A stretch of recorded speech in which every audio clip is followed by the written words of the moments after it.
The title is A Cold Welcome, The Little Ice Age and Europe's Encounter with North America. And in it, I've been looking at several major topics.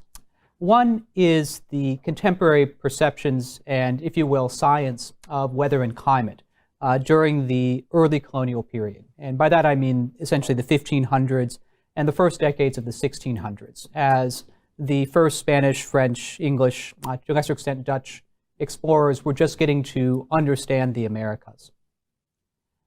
Another aspect of this was to try to see how well we can reconstruct climate in the North Atlantic and across North America during the so-called Little Ice Age, and especially again during this period of early colonial encounters in the 1500s and 1600s.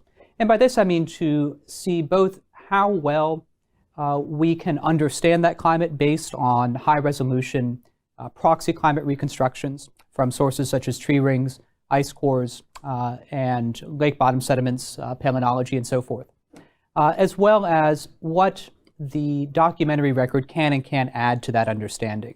So I was very interested to see, did the documentary record match well with what we think we have come up with from the proxy record? Did it add an extra layer of understanding, an extra layer of resolution and detail that would have been lacking if we relied on the proxy record alone? And if there were any apparent conflicts or contradictions, how might we resolve those? I was also interested in trying to understand the climate and weather-related challenges to early exploration and settlement in North America, which is largely what I'll focus on during the first part of this talk. And finally, I also wanted to understand the role that climate and extreme weather may have played in European explorers and settlers' first encounters with Native Americans and First Nations in North America. And by North America here, I'm essentially referring to the territory of the present United States and Canada. Although in the research that I've done, I've really started with what was essentially the northern frontier of what was then called New Spain, the viceroyalty that encompassed what was now New Mexico and the Caribbean. Okay, so this is built on then some research that I've already done in these different areas and some publications, mostly for more specialist historical journals. And I won't be able to get into all of that today, but I'll try to get into some of the essentials. For the book, for the monograph, as opposed to the articles, what I've tried to do is tell a more comprehensive story. So this is a fairly lengthy book, hopefully it will be, if no one's going to ask me to cut out more, that's going to follow essentially every significant expedition from the first exploration and settlement of what would be the Gulf Coast of America down to 1610. So I cut up the book a little bit earlier than I do some of this article research. That way it allows me to be fairly comprehensive in my exploration of the evidence. So I've looked at nearly every significant written record from these expeditions. That's made possible in this case by a lot of prior historical research that's gone into retrieving those documents, making them accessible, and publishing them. But I've also relied on some unpublished research, in this case especially from Spanish archives, because a great deal of the what's now called the Indies Archive from Seville has been made accessible online, and I can work with the original documents there. I've also tried to build much more heavily on archaeological work than a lot of past colonial histories. And while I'm hardly the first person to do that, I think I have hopefully done that in a more thorough and comprehensive way. And by that I mean both the archaeology of settlement sites as well as of relevant Native American communities, as well as the paleoclimate record. So why this particular project after having worked before mostly in Turkey? Well, really there's a practical explanation, which is that I started this when I first got my job at Oberlin. So I was at a small college and my daughter was born, and it was looking very unlikely that I was going to go travel to another country for years. So this was a project that was fairly comfortable to do based on materials in the United States. And this research was mainly done at the John Carter Braun Library in Providence, and at the Huntington Library in San Marino, California. So essentially, I wrote about people freezing and starving to death from the comfort of Pasadena, California. So this is how historians use our imagination. I did actually go and visit most of the places I wrote about here. I didn't make it as far as, Labrador and Sable Island, but I did actually go and actually try to get a sense of what these places were like, and try to figure out what the attraction of these particular settlement sites were, because often it can seem that these people were just fools or just crazy to settle where they did, given the outcome. But if you actually go and visit, then you can often see why it was that these early settlement attempts ended up where they did. There was also an intellectual rationale for this kind of project, especially compared to my previous project.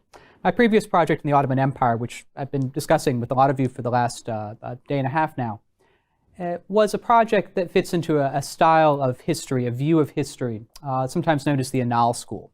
And that refers to work of French historians beginning in the mid-20th century who were interested in the big picture and what they call the longue durée, the long duration. How you have fundamental structures in the way in which people interact with their environment, and how those shift during particular conjunctures as pressures come to bear in some sort of crisis.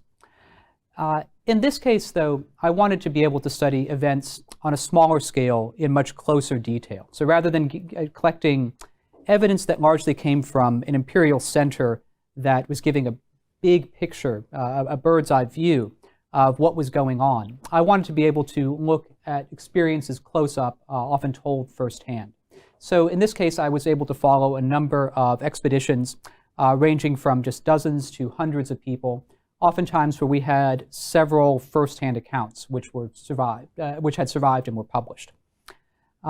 This also allowed me to have a project where I tried to bring in some new climatic observations. The work of historical climatology, of reconstructing past climate and weather through written records, has largely focused on Europe and East Asia. Not much has been done in North America, or at least much less.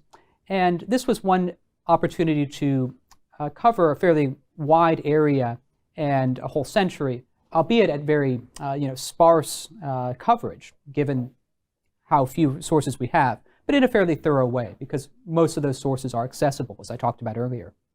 So that way I could try to test the limits of proxy-based reconstruction and see if there was some outside information that could really help triangulate these and verify these. I also thought it was a chance to bring new evidence to bear on what we often think of as a familiar part of our history. We all learned something about colonial American history if we grew up in America. And we often have a certain story, very often a very sanitized story, very often a story that skips over too, between Columbus in 1492 and the Pilgrims' first winters in 1620 to 1621. So this was my chance to bring to bear all the evidence that we now have available to help retell that story in a more realistic way. Because the truth is, we don't tell that story to elementary and middle school students for good reason. It's a grim story. It is not a story for children. In the words of the historian Karen Kupperman, America has a creation story from hell. It's a story often of desperation and starvation and failure. But I think that too is important, especially important as we confront a lot of uncertainty in the coming century. Uncertainty related to environmental change, to climate change, to America's place in the world. And while that won't be a parallel necessarily to the 16th century, at least it would help us think, what does it mean to have that uncertainty? What does it mean to be confronting a new environment and an uncertain climate?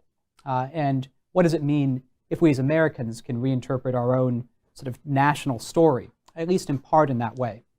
So this was a chance to tell a good story, to tell an interesting narrative, because these are inherently fascinating episodes, but also to retell a story that we may have thought we knew, but which new evidence can give us a new perspective on.